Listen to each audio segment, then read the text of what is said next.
So you mentioned some of your collaborations with toxicologists. So tell me more about that. How does that work? And then kind of what happens from there, even going one step beyond that. So maybe once the toxicologist sees some results, then what happens? So, we often send our standards to my toxicologist friends to determine which ones we should hone in on, because sometimes I can guess as a chemist that I know this functional group generally induces toxicity, but you can't be sure sometimes. And so it really it's a really big feedback loop that once I know which ones are the most toxic to hone in on, like these iodinated DBPs we've identified, like the nitrogen containing ones, then I know those are the ones I need to develop quantitative methods for to go and quantify in real drinking water samples or real environmental water samples. And in fact, that's what we did with the iodoacid DBPs. Once I knew that, in fact, iodoacetic acid is the most genotoxic of all the DBPs that have ever been measured, and we identified that one just recent years ago in chloraminated drinking water. But once I knew it was very toxic, I know, okay, we need to develop an analytical method to quantify this now and the other iodoacids. And so we did that, and then we had a big 23-city survey we did of chloramination drinking water plants around the country, and to see what the occurrence is, what are the levels that we're exposed to. So it really is a big feedback loop, the toxicology with the chemistry, and then to find if these things occur at high enough levels, and if they're toxic, then how do we find ways of minimizing them in drinking water? Study how they're formed. Are there ways we can change drinking water treatment so that they don't form in our drinking water, or ways we can remove them after they're formed? That's the last step in this.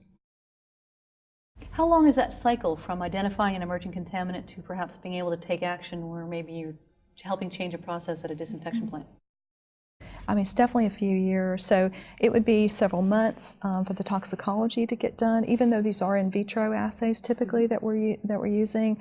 But then we've got to develop methods. And so for that large iodo DBP occurrence study we did, it was 2 years of developing sensitive rugged methods, and then a year of measuring, drinking water essentially, and then some more of doing controlled laboratory studies after that. And we've been doing a lot of that actually, trying to hone in and help recommend a good change in treatment to minimize the iodinated DBPs, at the same time keep under control the regulated DBPs. That's the balance, to try to balance those two. But it can take a few years. It's not a quick thing necessarily. You want to be careful and do everything well, develop a good rugged method, have good toxicology results with lots of replicates, lots of good statistics, and then go and do your careful controlled laboratory experiments.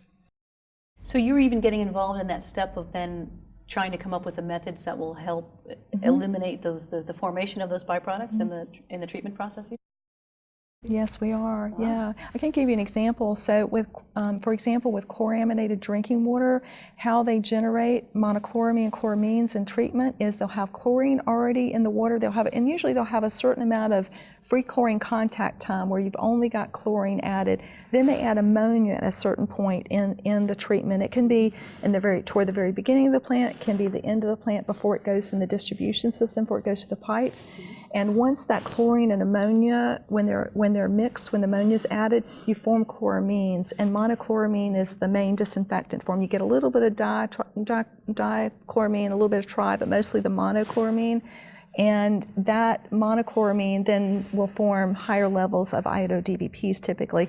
But because the plants all have a varying different length of free chlorine contact time, is there kind of a sweet spot? So that's what we've been looking at in current studies. There's a sweet spot where we can bring down the regulated DBPs a certain amount of chlorine, not too long chlorine contact time where you exceed regulations, but just where you can keep within regulations, but at the same time minimize the formation of the iodo-DBPs. So we've been playing with that free chlorine contact time and seeing where that sweet spot is that we could recommend for utilities. Susan, thanks so much for talking to us today. You're welcome. You're welcome. Thank you for having me.